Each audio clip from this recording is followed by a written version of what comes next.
Welcome to my channel. నేను మీ సుధీష్ రెడ్డి. ఈరోజు మనం మాట్లాడుకుందాం రామ మందిర ఆవిష్కరణ గురించి. మన థంబ్నెయిల్స్ కూడా చూశారు కదా. మేబీ ఈ ఘనత సాధించడానికి మనకి 550 సంవత్సరాలు పట్టింది.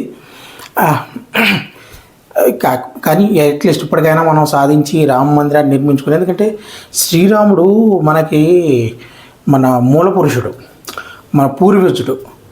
ఆయనకి మనం అండ్ మానవ అవతారం ఎత్తిన శ్రీ మహావిష్ణువు రాక్షస సంహారం, రావణునే రాక్షసాన్ని సంహరించి ధర్మాన్ని స్థాపించి ఒక మనిషి ఎలా ఉండాలో, ఒక భర్త ఎలా ఉండాలో, ఒక రాజు ఎలా ఉండాలో మొత్తం శ్రీకృష్ణుడు భగవద్గీతలో ఏదైతే చెప్పాడో దాన్ని దానికంతకన్నా ముందే మానవ రూపంలో ఆచరించి చూపించిన ఒక మహోన్నత వ్యక్తి. అలాంటి ఆయన్ని ఎక్కడో నుంచో వచ్చి కొంతమంది మతోన్మాదులు మన మందిరాలను కూలగొట్టి, ఒక రామ మందిరం చాలా మందిరాలను కూలగొట్టారు. వాళ్ళ ఒక పైత్యాన్ని మన మీద రుద్దడానికి ప్రయత్నిస్తే మనమే చేతకాని వాళ్ళగా ఇప్పటి వరకు చేతులు కట్టుకుని, అండ్ మనలో కొంతమంది సెక్యులర్ వాదులని, అంటే ఫస్ట్ ఆఫ్ ఆల్ బ్రిటిష్ వాళ్ళు పరిపాలిస్తున్నప్పుడు బ్రిటిష్ వాళ్ళకి సపోర్టింగ్గా ఉన్నది 170 మంది మన భారత సైన్యమే. అలాగే మొఘల్లో కూడా వాళ్ళు మనల్ని పరిపాలించాలంటే మనలో మనం కొట్టుకు చావడం మన చేతగానితనం వల్లే తప్ప అండ్ ఇంకొకటి, చాలాసార్లు చరిత్ర చూసినప్పుడు కానీ, చరిత్ర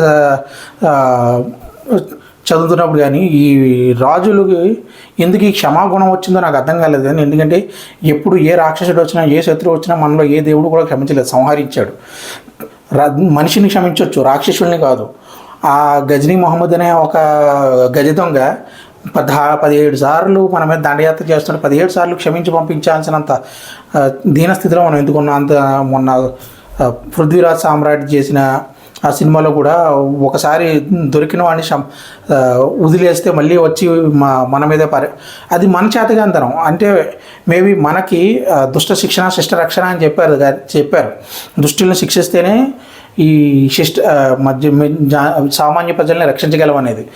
కాకపోతే మన దాంట్లో బౌద్ధం, జైనం ఎప్పుడైతే అంటే ఈ శాంతి ఈ పదాలతో మన రాజులు కూడా మైండ్ని బ్రెయిన్ వాష్లు చేయించుకుని చేసిన, అంటే మన మీద మన చరిత్ర మీద మనకి ప్రాపర్ ఐడియా లేకపోవడం, వాళ్ళు ఏం చెప్పారో మనకు చెప్పే వాళ్ళు సరిగ్గా లేకపోవడం వల్ల కూడా కావచ్చు అదంతా. సో ఇప్పటికైనా నేను ఈరోజైతే నాకు ఈ ఇయరే ఒక నూతన సంవత్సరంలో భావిస్తున్నాను. ఈరోజు తలస్నానం చేసి రాముడు వాళ్ళకి దండం పెట్టుకుని మీ అందరి ముందు ఈ వీడియో చేయడానికి వచ్చాను. రేపటి నుంచి రామాయణ పఠనం కూడా చేద్దాం. ఆల్రెడీ నా దగ్గర ఉంది, 1 ఇయర్ బ్యాక్ నుంచి ఉంది. కానీ నా బద్ధకం వల్ల లేకపోతే వేరే కారణాల వల్ల నేను రామాయణ పఠనం, కానీ రేపటి నుంచి ప్రాపర్గా రోజుకు ఒక పేజీ అయినా రామాయణ పఠనం చేద్దామని నిశ్చయించుకున్నాను. అలాగే నా కూతురికి కూడా దాన్ని ఉన్నతం గురించి, ఆ రామాయణం గురించి వీలైనంత వరకు చెప్దామని నిర్ణయించుకున్నాను. అండ్ జై హనుమాన్ మూవీ కూడా అందరూ వెళ్ళి చూడండి. అది రాముల వారి కోసమే తీసినట్టు, రామ భక్తాంగుడైన ఆంజనేయుడు కోసమే తీసినట్టు, మన మూల పురుషుల గురించి ప్రాపర్గా అనాలిసిస్ చెప్తూ తీసిన ఒక మంచి చిత్రం. సో ప్లీజ్ దయచేసి అందరూ కూడా ఈ రోజు నుంచి మీ పిల్లలకి, ముఖ్యంగా హిందువులందరూ కూడా మీ పిల్లలకి ఈ రామాయణం గురించి, రాముడు ఔన్నత్యం గురించి, అండ్ భాగవతం గురించి, కృష్ణుడు ఔన్నత్యం గురించి, మన పురాణాల గురించి అట్లీస్ట్ రోజుకు ఒక 5 నిమిషాలు లేదా 10 నిమిషాలు ఒక్కొక్క క్యారెక్టర్ గురించి వాళ్ళు చేసిన ఏదో మంచి దాని గురించి వివరిస్తే, ఎందుకంటే మీరు చూస్తున్న స్పైడర్ మ్యాన్, సూపర్ మ్యాన్ ఇలాంటి క్యారెక్టర్లు అన్నీ కూడా మన పురాణ ఇతిహాసాల నుంచి తీసుకుని, ఐరన్ మ్యాన్ అయితే మన విశ్వకర్మ గురించి ఒక వీడియో కూడా నేను సపరేట్గా చేస్తాను.